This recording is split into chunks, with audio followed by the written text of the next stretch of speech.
अमावस्या के दिन आपको लगता है कि हमारे पूर्वजों का उद्धार नहीं हुआ, हमारे पूर्वजों का कल्याण नहीं हुआ, कहीं अधोगति में कोई चला गया है, उसका बस एक बार, रोज नहीं जरूरत है, प्रतिदिन जरूरत ही नहीं है, महीने में एक बार अगर अमावस्या के दिन भी आपने चंदन के थोड़ा सा चंदन अगर मेरे देवाधिदेव महादेव को 7 स्थान पर समर्पित किया है। अशोक यहाँ पर वर्णन कर रही है, मैना, धन्य और कला की कथा कर रही है। तीनों ने सनकादि ऋषियों से मांगा। चंदन भगवान को अति प्रिय होता है और चंदन ही एक ऐसा होता है जो पितरों को भी प्रिय होता है, जिसका स्पर्श मात्र लगने से पूर्वजों का कल्याण हो जाता है। वो चंदन का 7 स्थान शिवलिंग के बताए हैं, जहां पर भूल से भी अगर कोई चंदन की उंगलियां लगा देता है, 7 स्थान ऐसे हैं जहां चंदन की मात्र उंगलियां लगा देने से ही शिव पितृलोक के पितरों को मुक्ति प्रदान करके बैकुंठ लोक का निवास दे देते हैं। और वो 7 स्थान जो चंदन के बताए गए हैं, पहला भगवान देवाधिदेव महादेव के शिवलिंग पर चंदन का लेपन, समझ लेना जरा बहुत अच्छे से। आपको लगता है स्वप्न में कोई मुर्दे दिख रहे हैं, या कोई जल रहा है, या कोई मर रहा है, या कोई चला गया है, ऐसा भय लगता है। बच्चों को मानी भेजूंगी ऐसा हो जाएगा, पति को मानी भेजूंगी ऐसा हो जाएगा, कोई हमारे कोई गलत तो नहीं कर रहा है, आपको लगता है। 7 स्थान चंदन के बताए महाराज। पहला शिवलिंग, दूसरा जहां गणेश जी का स्थान है, मालूम है ना सबको, जम के बोलो जरा, मालूम है ना सबको, जहां गणेश जी का स्थान है वहां अलग से गणेश जी बैठे, वहां नहीं। शिवलिंग में जलाधारी के ठीक सामने राइट में गणेश, लेफ्ट में कार्तिकेय, बीच में अशोक सुंदरी। तो पहला चंदन बाबा के शिवलिंग पर, दूसरा गणेश जी पर चंदन की उंगली, तीसरा षडानंद कार्तिकेय पर चंदन की उंगली, चौथा अशोक सुंदरी पर चंदन की उंगली, पांचवा जलाधारी पर चंदन की उंगली, छठा जो शिवलिंग का जल बह रहा है इसके ठीक विपरीत की ओर चंदन की उंगली, और 7वां चंदन नंदी के मस्तक के ऊपर जो 2 सींग लगे रहते हैं उस पर चंदन की उंगली। ये कब लगाई जाती है? या तो अमावस्या के दिन आपको लगता है कि हमारे पूर्वजों का उद्धार नहीं हुआ, हमारे पूर्वजों का कल्याण नहीं हुआ, कहीं अधोगति में कोई चला गया है, उसका बस एक बार, रोज नहीं जरूरत है,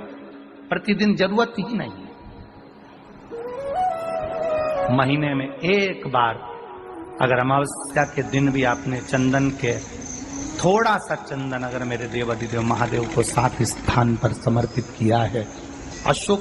यहाँ पर वर्णन कर रही है, मैना, धन्य और कला की कथा कर रही है।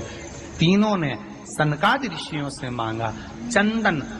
भगवान को अति प्रिय होता है और चंदन ही एक ऐसा होता है जो पितरों को भी प्रिय होता है, जिसका स्पर्श मात्र लगने से पूर्वजों का कल्याण हो जाता है। वो चंदन का। आपके घर में पितृदोष है, आपको ऐसा महसूस होता है, आपको लगता है,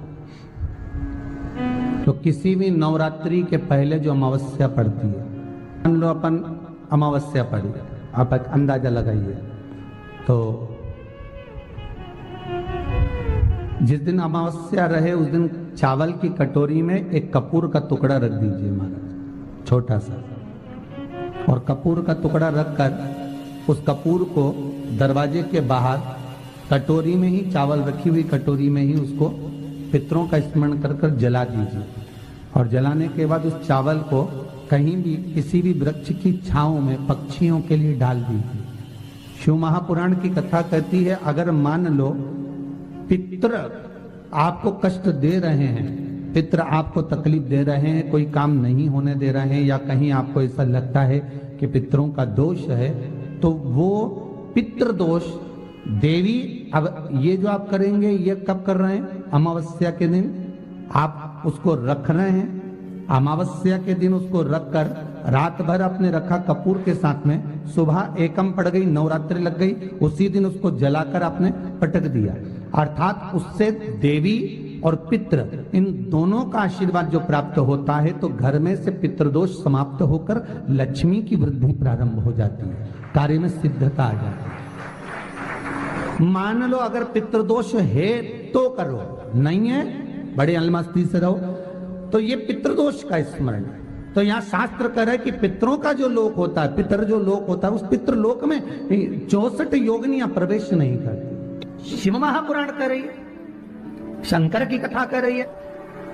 एक छोटा सा उपाय अवश्य करिएगा। मान लो आपको लग रहा है कि आपके घर में पितृदोष है,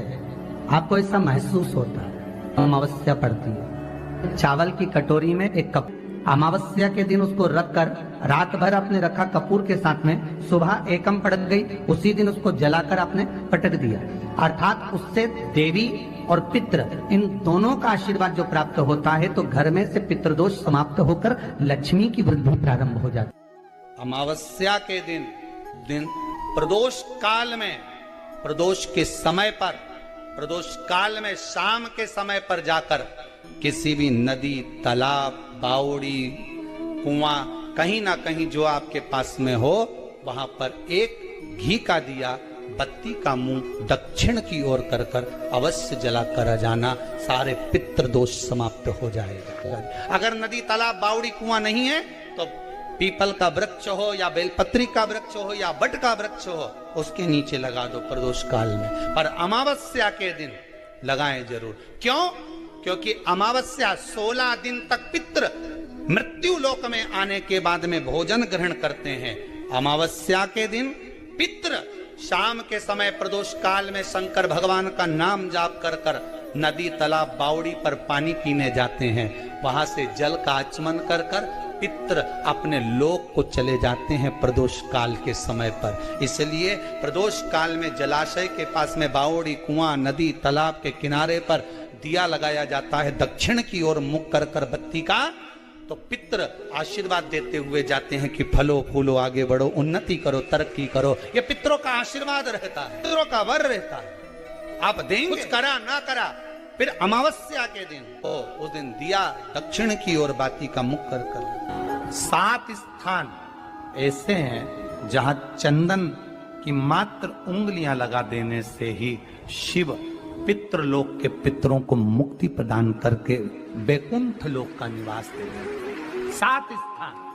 और वो 7 स्थान जो चंदन के बताए गए, पहला भगवान देवाधिदेव महादेव के शिवलिंग पर चंदन का लेपन। समझ लेना जरा बहुत अच्छे से। आपको लगता है स्वप्न में कोई मुर्दे दिख रहे हैं, या कोई जल रहा है, या कोई मर रहा है, या कोई चला गया है, ऐसा भय लगता है, बच्चों को मानी भेजूंगी ऐसा हो जाएगा। जिनके यहाँ पितृदोष होता है, काल सर्प दोष होता है, वास्तु दोष होता है, उनको ज्यादा कुछ नहीं करना होना। महाराज एक बेल का फल लीजिए, उसके अंदर का जो गुर्दा होता है, अंदर का जो भाग होता है, उसको निकाल लीजिए, और उस बेल के फल में आटा सेक कर उसमें शक्कर मिलाकर उसको उसके अंदर, अमावस्या के दिन सुबह 10 बजे से पहले उसको अपने घर में घुमाने के बाद में, जिसको काल सर्प दोष बताया है, पितृदोष बताया है, या वास्तु दोष का स्मरण बताया है, घर में सब दूर घुमाकर अपने परिवार का हाथ का स्पर्श कराकर पीपल के पेड़ के नीचे का खड्डा खोदकर उस बेलपत्र के उस फल को दाब दीजिए। महाराज केवल एक अमावस्या करना रहता है, पितरों के दोष से मुक्ति मिलती है और हमारे घर के कार्य सफल होना प्रारंभ हो जाता है। पति को मानी भेजूंगी सुबह 10 बजे से पहले उस बेल फल में, जिसमें तुमने पंजेरी भरी है, आटा सेक कर भरा है शक्कर के साथ में, उसको अपने घर में घुमाने के बाद में, जिसको काल सर्प दोष बताया है, पितृदोष बताया है, या वास्तु दोष का स्मरण बताया है, घर में सब दूर घुमाकर अपने परिवार का हाथ का स्पर्श कराकर पीपल के पेड़ के नीचे तक खड्डा खोदकर उस बेल पत्र के उस फल को दाब दीजिए। महाराज केवल एक अमावस्या करना रहता है, पितरों के दोष से मुक्ति मिलती है और हमारे घर के कार्य सफल होना प्रारंभ हो जाते हैं। कार्य की सफलता होती है। कार्य में सफलता प्राप्त होने लगती है।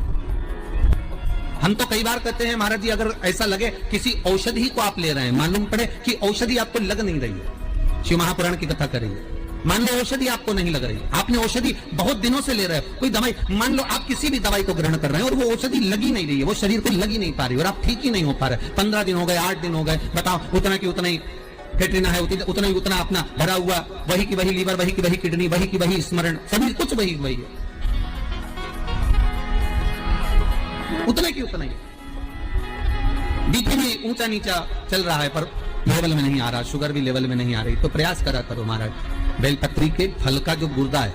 अंदर का जो भाग है फल का, उसको पानी में गला लीजिए और प्रदोष कम से कम प्रदोष नहीं हो और बीमारी जरा दवाई लगी नहीं रही हो तो बिना प्रदोष के भी कर सकते हो, उसको पानी में गलाइए, आधा घंटा पानी में, जैसे आपको सुबह मंदिर जाना है 10 बजे, तो सुबह स्नान कर कम से कम 6:30-7 बजे उसको पानी में गला दीजिए और उस बेले के फल का गुर्दा से गला हुआ पानी शिव जी को ले जाकर समर्पित कर दीजिए महाराज। उस पानी में से थोड़ा सा 1 चम्मच पानी शिव जी पे चढ़ा हुआ लेकर आ जाइए। उस पानी को जो बीमार व्यक्ति है उसको औषधि देने से पहले मात्र आधी चम्मच से भी आधा चम्मच उसको दे दीजिए। भगवान शंकर का श्री शिवाय नमः तुभ्यम का जाप कर उस पानी को देने के बाद अगर आप औषधि देंगे तो ये पक्का है कि औषधि अपना कार्य करना प्रारंभ कर देगी और वो सुस्त होना प्रारंभ होगा।